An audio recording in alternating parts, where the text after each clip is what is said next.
Okay, so I'm back with another video, and today I'm just gonna ramble, but I'm gonna talk about mainly suicide, uh, nihilism, and just literally whatever the fuck's on my mind, just off the cuff. So I was just fucking looking at, I was on YouTube, and I was just like, I forgot the artist name already, but basically a few years ago, about an artist who committed suicide, and everyone in the comments is just saying all this fucking just cultural bullshit about depression, talking about, oh, the worst part about depression is that, um, you're still depressed even if you shouldn't be, or stuff like that. Depression is when your body feels okay but your soul doesn't, or stuff like that. Just cultural bullshit. It's just really making me mad. It's like saying, like, and like, of course, it's just a bunch of just anti-suicide people in there, and which really infuriates me. I don't know. Like, imagine if suicide wasn't a taboo and I could openly say I want to die, and I could tell my parents, hey, I want to die. Just imagine that, and it'd actually be like, not, I wouldn't be berated, I wouldn't be frowned upon, and I never understood what's so bad about suicide. I never understood what's so bad about murder either. I know why they think, in fact, I know why. It's kind of funny. I know why they think murder and suicide is bad. And it's because they think life is inherently valuable. Now, of course, it's delusional thinking, because nothing is inherently valuable. The concept of value is delusion. I've already explained this a million times, but there is no value. I mean, value is a delusional concept. Value can be objective. Of course, we know this, but the notion that anything can be valuable is just honestly delusional. It's kind of nonsensical, not even just in my opinion, but like when you really think about it. The only thing that is held up of value is what you decide to put on it. You yourself are putting value on something. There is no transcendent truth that anything is valuable, life is valuable, you should live, you should kill yourself, or any of this. There is no transcendent truth to anything, really. But I mean, that's all I could see for value, but just the concept of worth, meaning that type of value, not cultural values. But what's next? Morality just doesn't exist. It's not a real thing. It's just not there. Like, there is no transcendent truth about what's good or evil, right and wrong, even though morality is created by humans. It's a so what's the purpose of morality? Obviously it doesn't truly exist, because, and I know you're gonna say, well, that's because you're a fucking nihilist and you don't believe in anything and you don't think life has meaning. Of course, because it doesn't, but that's because you're a fucking nihilist, so of course you don't believe in morality. But the truth of the matter is, morality cannot of course it can't objectively exist, but the thing is, it just, when you think about it from a nonsensical point of view, it doesn't exist. I mean, how can anything be inherently good or evil? But the thing is, those cultural labels were created by humans derived from their own standards, that their own subjective standards. That's what morality is. So what is morality for? It's really simple. Same thing with religion. Yes, they are both used to scare and control primitive people, but there's a bigger piece to that. It's to impose cultural values onto a society. That's number one big purpose right there. That's the only real purpose for morality, religion, and a lot of social constructs, but mainly those two, because like they go hand in hand for imposing cultural values. There's other things like conditioning, or what else? I mean, conditioning's one, but conditioning is seen in so many areas. What we call child raising, teaching, but at the end of the day, really all is just to impose cultural values. But back to suicide. So yeah, now, the only reason why they really think that murder and suicide is wrong is because they think that life is inherently valuable. Of course it's not. the concept of value is a delusion in and of itself, but I still never understood the premise that you can't kill yourself or that it's bad. I never understood that. And like people saying, oh, because your family will be upset.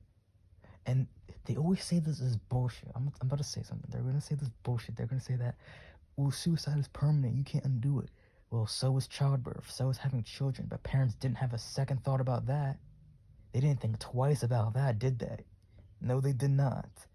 You fucking natalist and you're fucking... Dude, these pro-lifers are just... Well, we need to keep having children for the expansion of the human race. But the truth of the matter is, if they really looked at it from outside view, they would realize that it's entirely irrelevant. They want to say that we have this biological...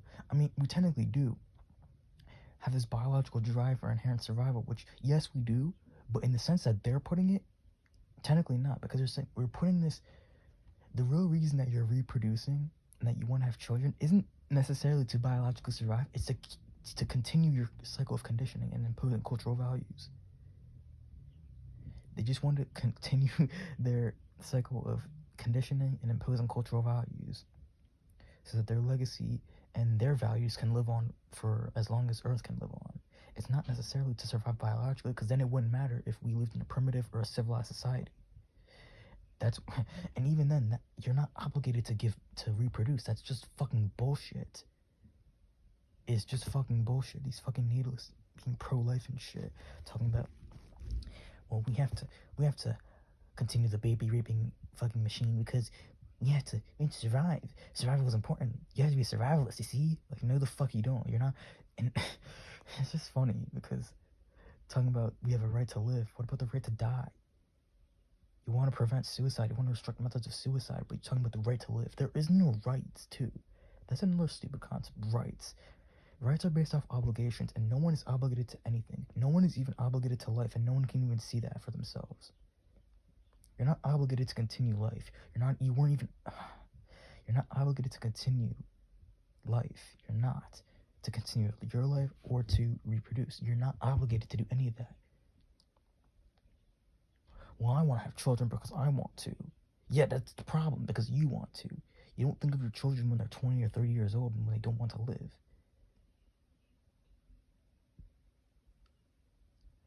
Other animals besides humans get an excuse because they don't have an input to control their reproductive needs, to control their reproductive habits.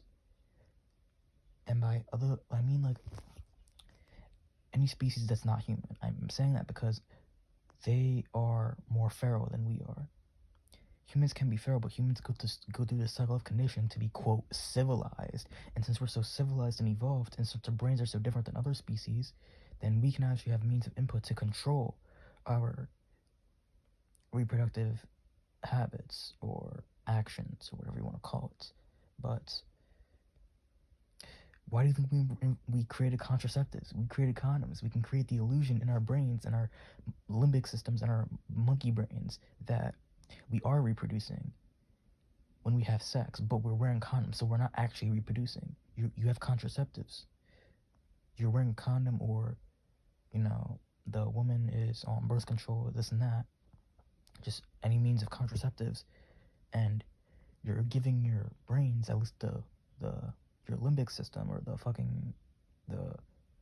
monkey part of your brain that thinks that you're reproducing when your brain releases oxytocin. You're deluding your brain into thinking that you're reproducing, but you're not. That's the thing. We can do that. Other animals cannot. They can't do that. On one level, that's because they're, quote, more feral than us, and because, well, they're just completely different species and they have completely different completely different reproductive habits than we do. But besides the point, so for humans, and just, I say this for all sentient beings, that life is suffering, and of course people misinterpret that meaning, saying, oh, well, but of course life has suffering, everyone has suffering, you're not alone, and all this other bullshit, it gets better nonsense, and, you know, you're not alone, of course life has suffering, everyone has to suffer in life, but they don't understand the meaning of the phrase life is suffering. It's not that life has suffering, it's that the life is suffering. The fact of existing is suffering of itself. Awareness is suffering. When I say life is suffering, I'm saying that there was nothing, and I mean nothing.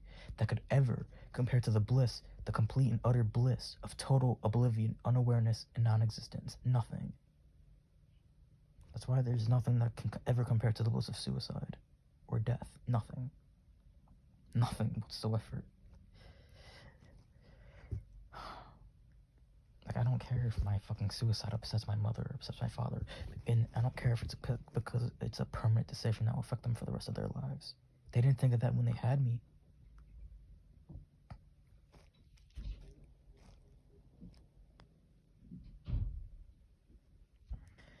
They never thought about that. Most natalists don't. Most people that have children don't think about that. And let me talk about anti-natalists for a second, because a lot of these anti-natalists, I don't associate with any community or tribe, which is why I don't call myself really any of these cultural labels. I don't call myself an anti-natalist, though I do have anti-natalist values. They are my own subjective values, but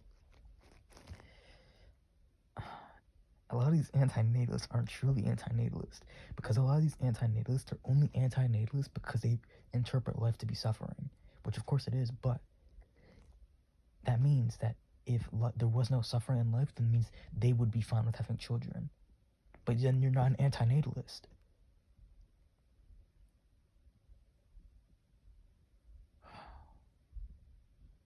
You're not an anti-natalist. If you're only an anti-natalist because you deem life to be suffering, then you're not a true anti-natalist. In order to be a true anti-natalist, you have to be, for any reason at all, it doesn't matter. It's forcing a sentient being out of the default state of non-existence for...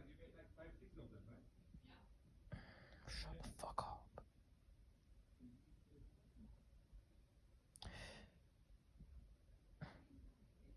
I'm gonna have to record this another time.